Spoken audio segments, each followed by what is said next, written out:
The Bet. Anton Chekhov. It was a dark autumn night. The old banker was pacing from corner to corner of his study, recalling to his mind the party he gave in the autumn 15 years before. There were many clever people at the party, and much interesting conversations. They talked, among other things, of capital punishment. The guests, among them not a few scholars and journalists, for the most part disapproved of capital punishment.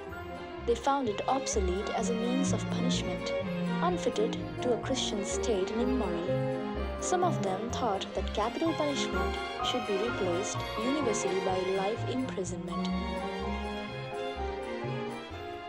Among the company was a lawyer, a young man of about 25.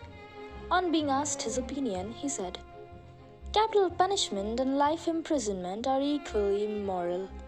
But if I were offered the choice between them, I would certainly choose the second. It's better to live somehow than not to live at all." The banker then lost his temper and banged his fist on the table and cried out, "It's a lie! I bet you 2 millions you wouldn't stick in a cell even for 5 years." "If you mean it seriously," replied the lawyer, "then I bet I'll stay not 5 but 15. 15? Done," cried the banker. "Gentlemen, I stake 2 millions. "Agreed. You stake 2 millions, I my freedom," said the lawyer.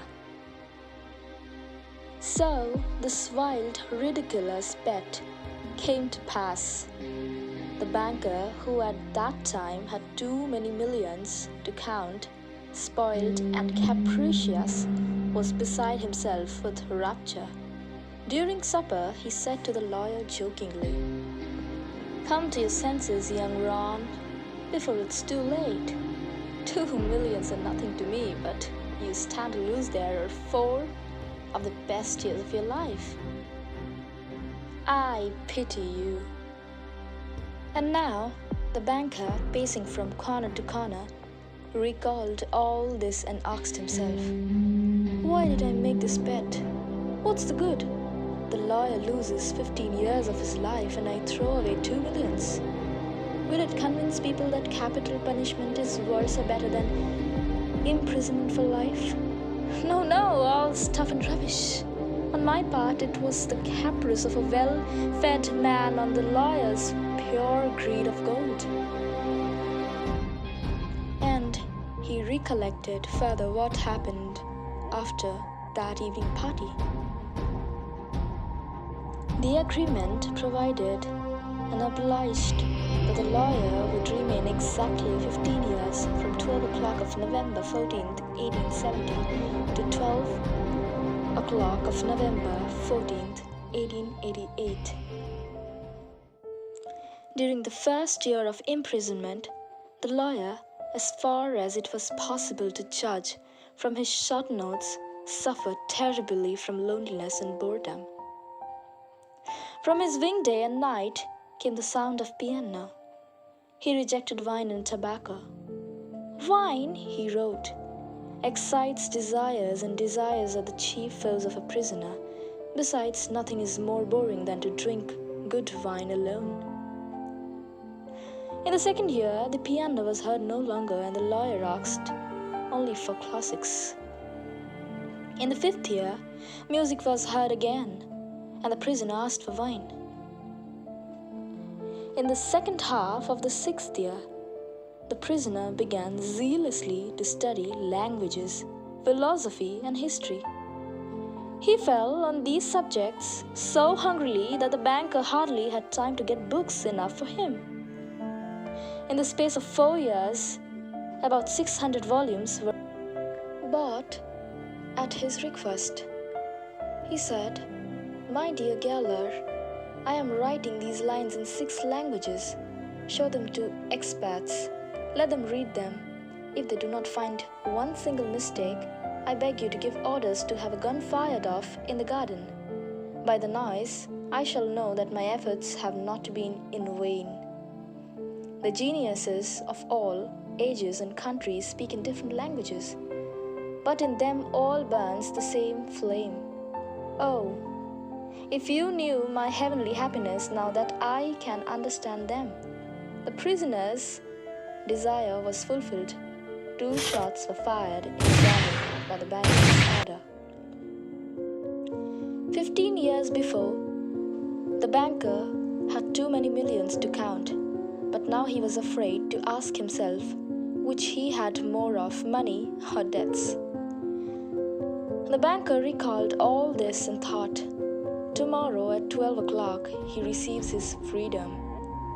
The agreement, I shall have to pay him 2 millions.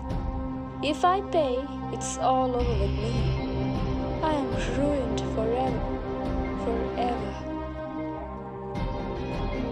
And the old man, clutching his head in despair, murmured, that cursed bet.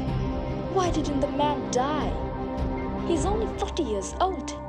He will take away my last farthing, marry, enjoy life, gamble on the exchange, and I will look on like an envious beggar and hear the same words from him every day. I am obliged to you for the happiness of my life. Let me help you. No, it's too much. The only escape from bankruptcy and disgrace is that the man should die. Thus, it was raining heavily, and the garden was dark and cold. The banker, old and grey, planned a murder of the lawyer. He approached to the door, which was not unlocked since 15 years. The match went out. The old man, trembling from agitation, peeped into the little window. In the prisoner's room, a candle was burning dimly. The prisoner himself sat by the table. Only his back, the hair on his head, and his hands were visible. Open books were strewn about on the table and the 2 chairs and on the carpet near the table. Before this table, the lawyer sat like an ordinary human being. It was a skeleton with tight drawn skin, with long curly hair like a woman's and a shaggy beard. The color of his face was yellow, of an earthy shade. On the table before his bended head lay a sheet of paper on which something was written in a tiny hand.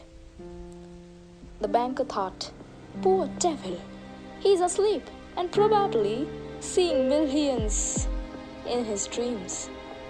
I have only to take and throw this half-dead thing on the bed, smother him a moment with a pillow, and the most careful examination will find no trace of unnatural death. But first, let us read what he has written here. The banker took the sheet from the table and read, tomorrow, at 12 o'clock midnight, I shall obtain my freedom. And before that, I think it is necessary to say a few words to you. For 15 years, I have diligently studied earthly life. True, I saw neither the earth nor the people. But in your books, I drank fragrant wine, sang songs, hunted deer and wild boar in the forests, loved women and beautiful women, like clouds ethereal, created by the magic of your poet's genius. Visited me my night and whispered to me wonderful tales, which made my head drunken. In your books, I climbed the summits of Elbrus and Mount Blanc, and saw from there how the sun rose in the morning, and in the evening suffused the sky, the ocean and live mountain ridges with a purple gold. I saw from the clouds, I saw green forests, fields, rivers, lakes, cities. I heard sirens singing, and playing of the pipes of Pan. I touched the wings of beautiful devils who came flying to me to speak of God. In your books, I cast myself into bottomless abysses, worked miracles, burned cities to the ground, preached new religions, conquered whole countries. Your books gave me wisdom. All that unwearying human thought created in the centuries is compressed to a little pulp in my skull. I know that I am cleverer than you all. You are mad and gone the way wrong. You take falsehood for truth and ugliness for beauty, that I may show you indeed my contempt for that by which you live. I waive the 2 millions, of which I once dreamed as of paradise, and which I now despise, that I may deprive myself of my right to them. I shall come out from here 5 minutes before the stipulated term, and thus shall violate the agreement. When he had read, the banker put the sheet on the table, kissed the head of the strange man, and began to weep. Coming home, he lay down on his bed, but agitation and tears kept him a long time from sleeping. The next morning, the poor watchman came running to him and told him that they had seen the man who lived in the wing climb through the window into the garden. He had gone to the gate and disappeared. The banker instantly went with his servants to the wing and established the escape of his prisoner.